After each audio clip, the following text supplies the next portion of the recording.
Pemirsa, kedatangan warga negara asing ke Indonesia selama pandemi beberapa kali terjadi. Juli 2020, ratusan tenaga kerja asing Cina masuk ke Konawe, Sulawesi Tenggara.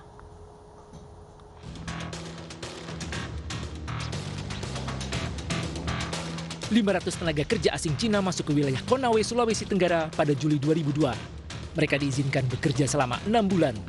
Ratusan TKA Cina akan membangun puluhan tungku di sebuah pabrik pemurnian nikel. Setibanya di Bandara Haluoleo Kendari, tiap perusahaan tempat mereka bekerja kemudian membawa TKA Cina itu ke lokasi pabrik PT OSS untuk pemeriksaan kesehatan. Seluruh pekerja menggunakan visa kerja. Kami menindaklanjuti untuk proses penerbitan izin tinggal terbatas.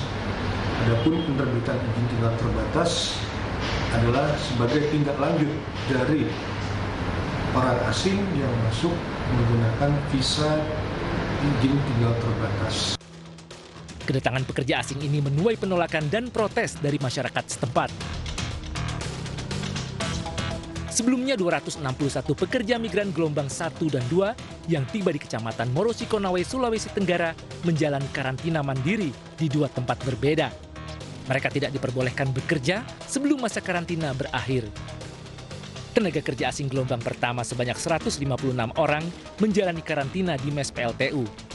Sementara TKA gelombang kedua yang jumlahnya 105 orang menjalani karantina di mes yang berlokasi di dalam pabrik milik PT OSS. Mereka tidak diperkenankan beraktivitas di luar sebelum masa karantina berakhir. Unjuk rasa penolakan tenaga kerja asing di Kendari, Sulawesi Tenggara bergulir. Kantor imigrasi kembali menjadi sasaran aksi massa yang memprotes kedatangan tenaga kerja asing di Sulawesi Tenggara. Aksi ini sebagai bentuk kekecewaan terhadap kepala imigrasi yang telah meloloskan 261 TKA Cina gelombang 1 dan 2 ke Sulawesi Tenggara di tengah pandemi COVID-19. Sementara terkait TKA Cina, pemerintah menegaskan semua kebijakan telah sesuai prosedur. Tim Liputan iNews melaporkan. Apakah masuknya warga asing di tengah pandemi cukup aman? Kita akan membahasnya dengan Wakil Ketua Komisi 9 DPR Fraksi Golkar Emmanuel Melkiades Lakelena serta epidemiolog Universitas Griffith Australia Diki Budiman.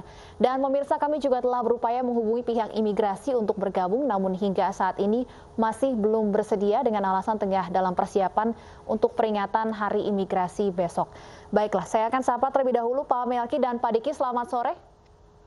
Selamat sore, Saya ke Pak Melki terlebih dahulu. Pak Melki, saya ingin dengarkan pandangan dari DPR khususnya Komisi 9 terkait masuknya 153 TKA asal Cina ke Indonesia di tengah kita tahu ada larangan WNA masuk ke Indonesia dalam upaya pencegahan penyebaran COVID-19.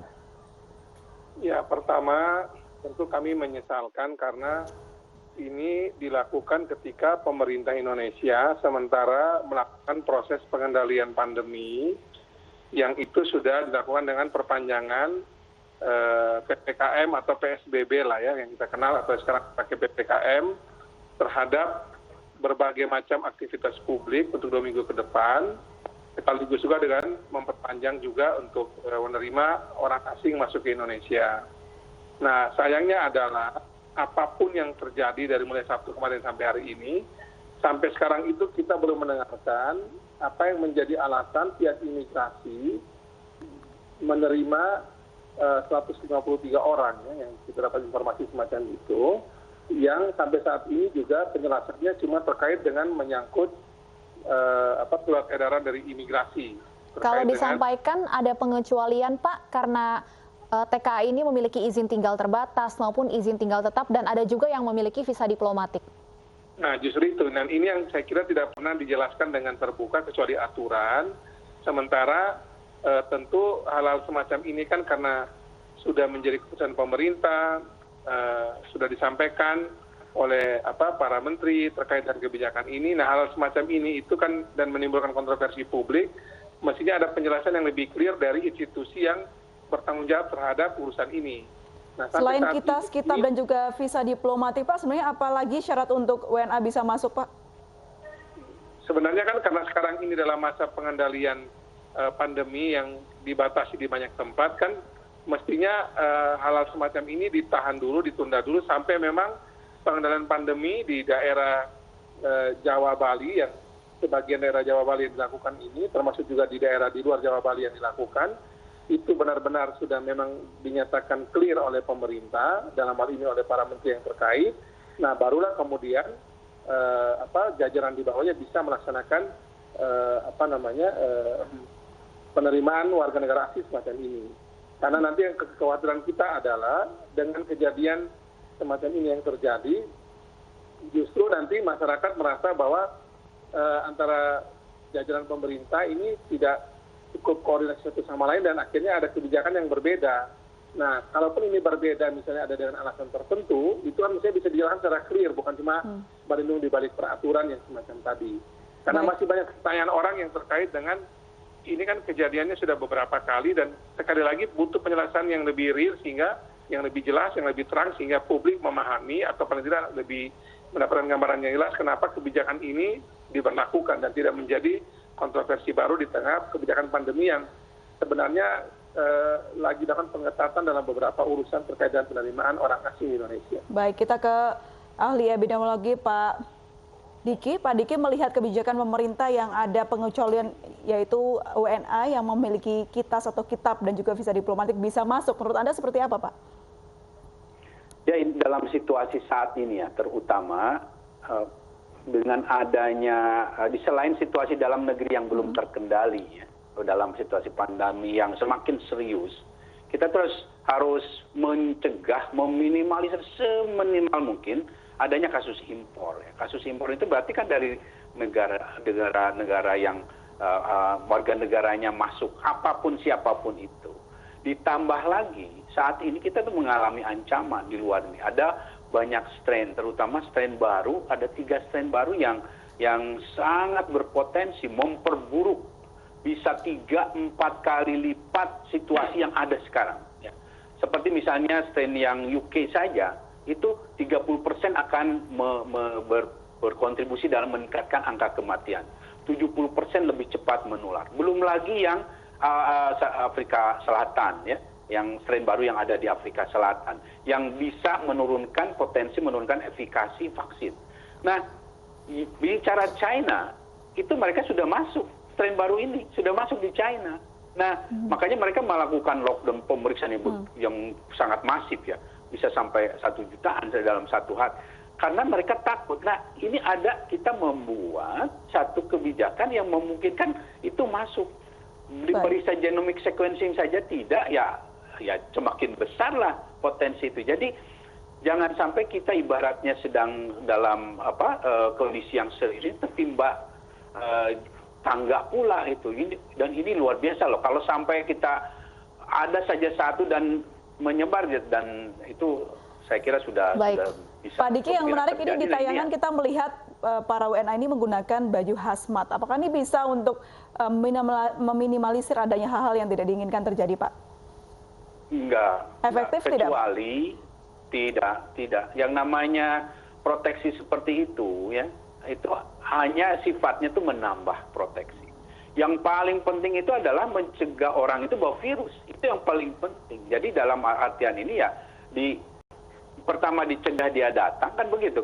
Kalau dia kalau bisa jangan datang, atau kita yang jangan datang ke tempat dia. Itu yang prinsip pertama. Kalau ternyata harus sama sekali harus, ya diperiksa, dites PCR. Kalau PCR itu katakanlah positif, periksa juga genomic sequencing. Kalau misalnya tidak terdeteksi, tetap itu harus 2 minggu, bukan 5 hari loh. Bukan 5 hari karantina. 5 hari itu sangat-sangat lemah. Saya selalu kritik gitu. 5 hari itu tidak akan bisa mendeteksi. Jangankan kita yang 5 hari, Australia yang 14 hari. Kebobolan kok. Kebobolan 14 hari itu. Padahal ya, sebenarnya kita harus minta jawaban dari pihak imigrasi ya Bapak-Bapak sekalian. Namun sayang ini sudah berulang kali menghubungi, namun pihak imigrasi belum juga mengangkat kita. Kita kembali ke Pak Melki. Pak Melki, seperti apa seharusnya pemerintah menangani hal ini? Kalau tadi dikatakan dari Pak Diki seharusnya kita punya proteksi yang kuat dan tidak boleh memberi kesempatan atau celah. Ya, tentu kita butuhkan konsistensi dan koordinasi dari semua jalur pemerintah untuk konsisten dengan apa yang menjadi keputusan bersama dari pelembagaan yang dipakai untuk menjalankan penanganan COVID di tanah air. Kita ini kan harusnya tunduk kepada keputusan dari pemerintah yang diwakili oleh KPCPN, kemudian juga biasanya kan kalau kaitan luar negeri kan biasa disampaikan oleh Ibu Menteri Luar Negeri. Dan Ibu Menlu saya kira sudah menyampaikan dan diperpanjang lagi karena kondisi kita yang belum terkendali, yang juga masih harus dilakukan proses untuk menekan angka positif dan meninggal yang memang masih tinggi di tanah air, terutama di sebagian Jawa dan Bali. Dan dalam rangka itu saya kira tadi sudah disampaikan juga oleh Pak Diki ya, bahwa sebenarnya sambil kita merapikan dalam negeri ini, baik itu aspek testingnya, aspek tracingnya dan juga treatmentnya itu, kita sebenarnya jangan dulu menambah beban baru dengan adanya orang-orang yang datang yang juga bisa saja nanti membawa lagi masalah baru apabila yang dalam negeri ini juga masih belum kita rapikan dengan baik. Sehingga memang sebenarnya kalau kita lihat ya, kebijakan pemerintah itu sudah baik untuk menekan tingkat penularan dan juga angka kematian yang masih belum terkendali ini dengan baik. Kita mencoba melakukan dengan cara di dalam negeri saja kita membatasi pergerakan sehingga orang juga tidak menularkan ini satu sama lain dan menyebabkan kematian. Perlukah direvisi Pak aturannya? Perlukah aturan ini direvisi sehingga tidak ada pengecualian sama sekali? Sebenarnya imigrasi yang harusnya menginduk kepada keputusan yang sudah diambil oleh KPCPN dan juga oleh Menteri Luar Negeri. Kan sudah ada kebijakannya itu. Untuk WNA jangan dulu masuk ke tanah air, kemudian juga diperpanjang lagi sambil kita menunggu kebijakan pemerintah setelah melihat berbagai angka-angka yang ada. Kan ini kan sudah kita lihat sama-sama ya. Angka penularan masih tinggi, angka kematian masih tinggi, angka positif yang sekarang juga masih tinggi, angka juga orang di rumah sakit. Tadi ini orang rumah sakitnya nyari tempatnya susah. Nah sehingga dalam rangka itu kemudian banyak pembatasan yang dibuat di dalam negeri, termasuk juga mencegah orang dari luar negeri datang gitu. Baik, saya ingin tanyakan hal yang sama. Perlu ini. Baik, saya ingin tanyakan hal yang sama ke Pak Diki. Dari seluruh pihak, termasuk dari pihak imigrasi juga penting untuk juga menginduk kepada keputusan yang sudah diambil oleh Menteri Luar Negeri ini. Baik, saya ingin tanyakan hal yang sama ke Pak Diki. Apakah perlu aturan ini kemudian direvisi supaya tidak perlu ada pengecualian larangan masuk WNA ke Indonesia? Saya kira ya demi kepentingan kesehatan masyarakat saat ini Indonesia yang sedang bergulat ya, berjuang kita, demi kita menjaga ini supaya sampai kondusif terlebih dahulu, ya tutup dulu. Ini demi kebaikan kita semua kok.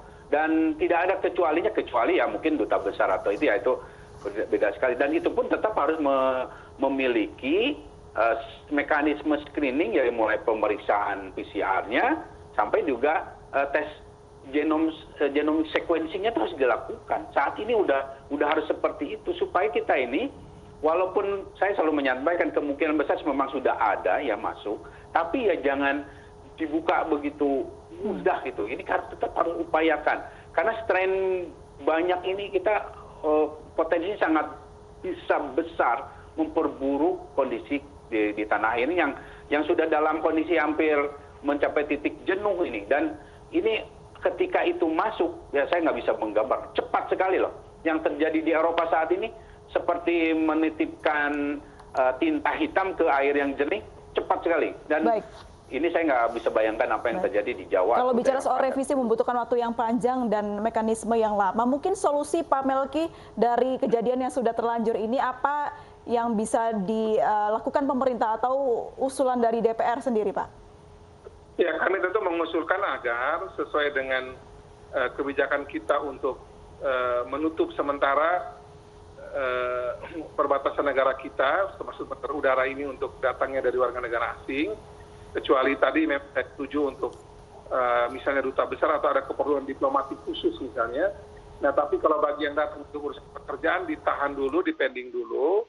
Sekali lagi sampai dengan suasana di Indonesia, Jawa, sebagian Bali dan berbagai daerah lain sudah cukup kondusif, sudah cukup memang pengendaliannya sudah relatif baik. Toh juga daripada kita buka setengah-setengah begini kan malah jadinya menjadi tidak selesai semua kita punya penanganan COVID ini. Lebih baik kita serahkan dulu pada kebijakan yang sudah dibuat ini. Semua bekerja keras untuk menangani COVID, baik dari hulu Ini yang harus kita tangani betulnya dari bagian hulu sebenarnya. Dan ini kedatangan WNA saja ini kan bagian dari hulu yang juga yang terjadi kan. Kita selesaikan hulu dengan baik sehingga nanti mereka yang sakit juga bisa ditangani di hilir dengan baik. Nah, kalau itu semua bisa ditangani dengan baik dan cepat kan, mudah-mudahan kalau sudah terkendali lagi kan kita bisa hidup dengan lebih normal, lebih terbuka lagi ruang kita bergerak. Kalau memang angka-angka yang dilihat di tengah kita ini semuanya sudah trennya positif untuk penanganan COVID. Ya. Sekarang ini kan masih dikerjakan oleh semua lini dan jangan lagi tambah dengan hal-hal baru semacam ini sehingga kami berharap agar imigrasi, karena tadi kan kita juga di Konawe juga malam yang Pak Diki, kalau misalnya dikatakan ini berbahaya ada WNA masuk ke Indonesia, lalu apa treatment atau apa yang harus dilakukan kepada WNA yang sudah terlanjur masuk ke Indonesia? Apakah dibatasi kegiatannya atau seperti apa Pak Diki? Ini mereka harus dipastikan terlebih dahulu dengan cara pemeriksaan ya, PCR dan juga tadi genomic sequencing untuk yang positif ya. Termasuk dilihat apakah dia itu dilacak datanya dan selama karena dia sudah ada di sini berapa hari nih, kontak-kontaknya juga harus dicari dulu. Sudah 3 hari kita ya betul Pak. Jadi nggak bisa cuma untuk orang WNA-nya saja saat ini karena pasti dia sudah kontak nih. Semua ini yang harus kita belajar dari pengalaman. Ambil sikap yang sangat progresif. Prinsip lebih baik lebay daripada abai ini harus dilakukan. Karena sekali lagi saya sangat mewanti-wanti beberapa kesempatan strain baru ini ibarat epidemi di tengah pandemi loh. Ini saya ingatkan betul. Jadi kalau sampai masuk ke Indonesia, kita akan mengalami yang saya bilang yang terburuk belum datang. Nah ini yang saya maksud yang terburuk yang bisa datang itu ya strain baru ini. Baik, ini menarik Pak Diki berkata harus abai begitu. Pak Melki, setujukah Anda bahwa pemerintah abai di sini Pak? Bukan abai ya, tadi yang dibilang oleh Pak Diki itu benar. Ini soal konsistensi aja. Jadi kan sudah diambil sebuah kebijakan yang harusnya itu diteruskan oleh level yang lain karena kebijakan itu kan diambil berdasarkan juga kan itu rapat kabinet dulu kan, rapat paripurna kabinet, Pak Jokowi pimpin, kemudian dilakukan proses PPKM itu untuk mendamaikan antara prioritas utama kita di kesehatan, tapi juga ekonomi tetap bisa gerak kan dengan terbatas untuk tetap bisa membuat kita masih bisa bergerak lah. Nah tapi kalau suasana semacam ini kayak ini masih tetap terjadi, ya kita memang harus sekarang yang sudah terlanjur masuk ini harus betul-betul dicek betul kondisinya secara tepat ya, seluruh yang masuk dan semua yang berurusan sama yang masuk ini dicek benar. Kita itu juga untuk ke depan lagi jangan lagi semacam ini terjadi. Sekali lagi kalau urusannya itu sangat penting terkait urusan diplomatik yang mungkin beberapa orang masuk masih bisa kita sudah ratusan orang ini kan ini nanti menuju kecemburuan dari masyarakat atau mungkin dari negara lain, lihat kok kenapa ini masuk, kenapa kami nggak boleh, kan ini menjadi masalah baru lagi bisa muncul apabila kita tidak tegas. Pihak mana saja Pak yang harusnya bertanggung jawab atas ini Pak? Ya kan karena ini seizin dengan imigrasi, tentu imigrasi kan mesti menjelaskan, dan mesti ada penjelasan yang clear sehingga baik untuk penjelasan kepada masyarakat clear, ke pemerintahan clear, dan ini harus menjadi catatan ke depan sehingga jangan sampai lagi ada kejadian semacam ini. Ini cukuplah ini yang terakhir lah. Baik, untuk menjadi catatan ke depan, Pak Melki, kemudian kalau kita bicara dari sisi ketenaga kerjaannya, apakah memang kemudian tenaga kerja lokal kita belum memadai sehingga terus-menerus mendatangkan tenaga kerja asing dari Cina begitu? Nah ini kan masalah lain, masalah baru lagi yang lain. Yang kita bicara ini terkait dengan pandemi ini tidak langsung masuk ke isu tenaga kerja semacam ini ya. Saya itu konsennya kepada isu kesehatan karena siapapun dia dari daerah mana saja terkait dengan pekerjaan yang itu tidak berurusan dengan urusan diplomatik yang sangat penting tadi itu harusnya ditahan dulu, ditunda dulu sampai sekali lagi penanganan dan pengendalian pandemi di Indonesia ini relatif sudah lebih terkontrol dan lebih baik. Karena kan kita lagi sementara memperketat di banyak tempat jangan sampai ada masalah baru lagi. Dan terkait dengan strain baru tadi itu saya setuju ya yang tadi diingatkan oleh Pak Diki. Orang ini kan memakai rujukan bahwa strain baru ini cuma dia itu adalah percepatan penularan, bukan berdampak kepada kondisi orang yang kena. Sekali lagi ini penyakit baru, semua orang masih mengenali dan bagaimana mengetahui dan mempelajari dampak dari penyakit ini, dari virus ini. Jadi kita jangan berandai-andai merasa bahwa dia cuma mempercepat penularan, tapi tidak mempercepat keparahan terhadap pasien atau orang yang kena.